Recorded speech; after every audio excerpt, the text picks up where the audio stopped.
All right, now we have Mr. Saurabh Agarwal, who is a tax partner at Ernst & Young India. Mr. Agarwal, thank you so much for joining us. First up, will the GST rate cuts help counter the 50% tariff? And what potential boost do you think that GST 2.0 can give to India's GDP?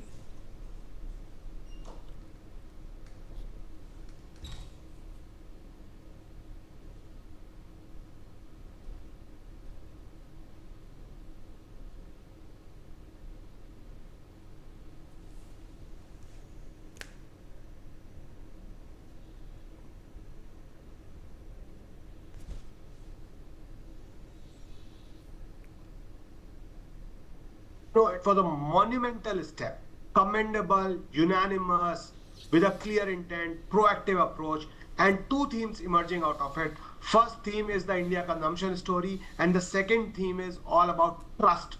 Trust between center and the state, and trust between center, state, and the industry. Center, state, and the industry, because there was no anti-profiting provision which was being introduced.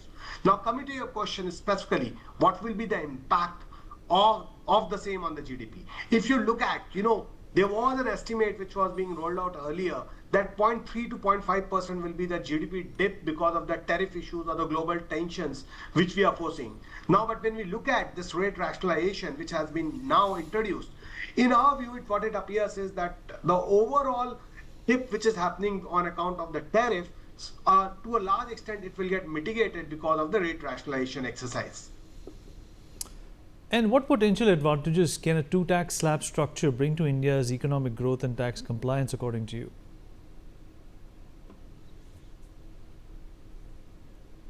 First, to answer the question around what two-tier structure can bring from a tax compliance perspective. You see, today when there was a four-slab structure, the biggest issue which a small retailer was facing was which product to be classified in which basket, 5, 12, 18, 28. Now for a small retailer who is based out of tier 2, tier 3 cities of the country, I think classification disputes will go away.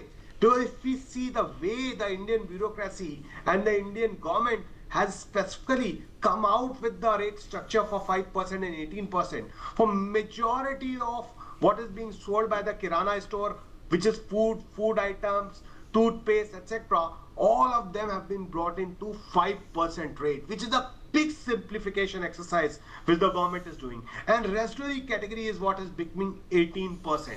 This leads to simplification. This leads to more increase in taxable base. If you see, when the GST got introduced, the taxable base was 60 lakh registrations.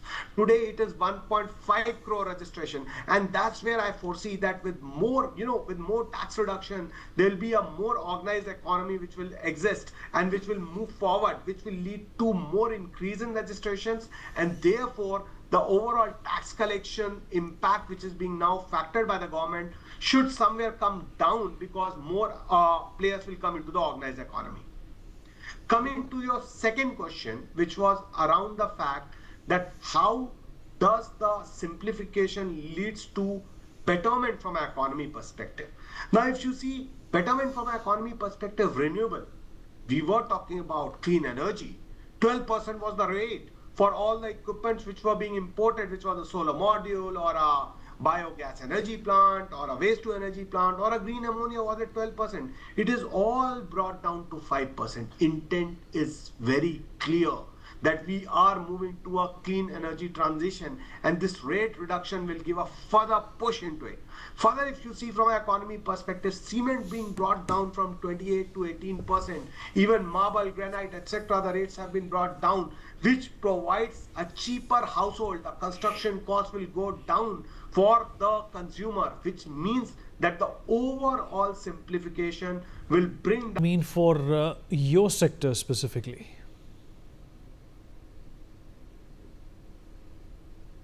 So we are into consulting. So for us, the rate remains same. 18% was there today, and going forward also it remains 18%. So there's no change as far as we are concerned.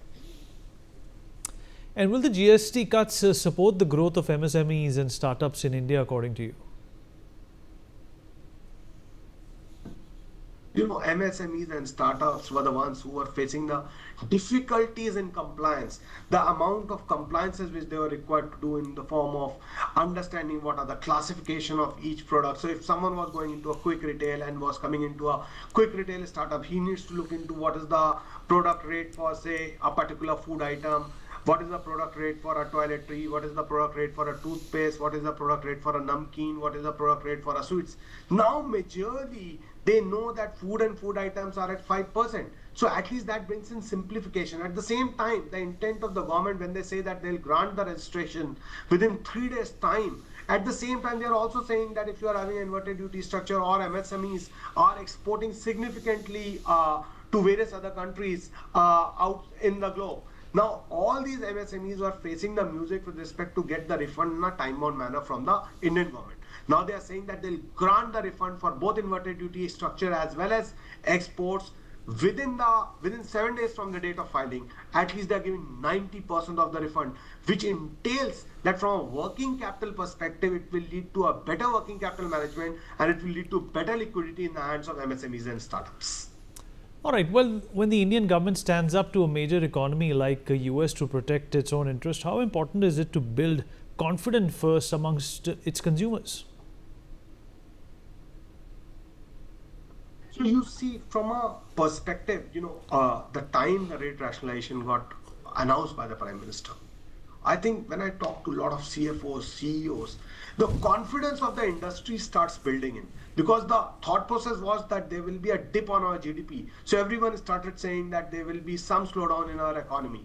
But the master stroke which has come in the form of a rate rationalization, which was planned 6-7 months back, it's not that they were not planning. I think the exercise was going on. There were two, you can say, options which were existing. One, to roll out the rate rationalization the way it has been rolled out now. Other was to go away with 12% gradually over a period of time and then come up to a 5% and 18% basket. I think what they have done is they have proactively moved ahead and they have announced the rate rationalization, which gives a boost to the Indian consumption story, which gives to the boost to the confidence of the industry. So the numbers which are likely to come forward in the next quarter, at least those numbers will not have much of an impact, which will give a short run, you can say, confidence to the industry, and holistically by then I think the government will start doing, and what we understand is that the negotiations with US are going on. At the same time, government is also focusing on developing new markets. So I think overall it is giving a big boost and confidence to our Indian industry.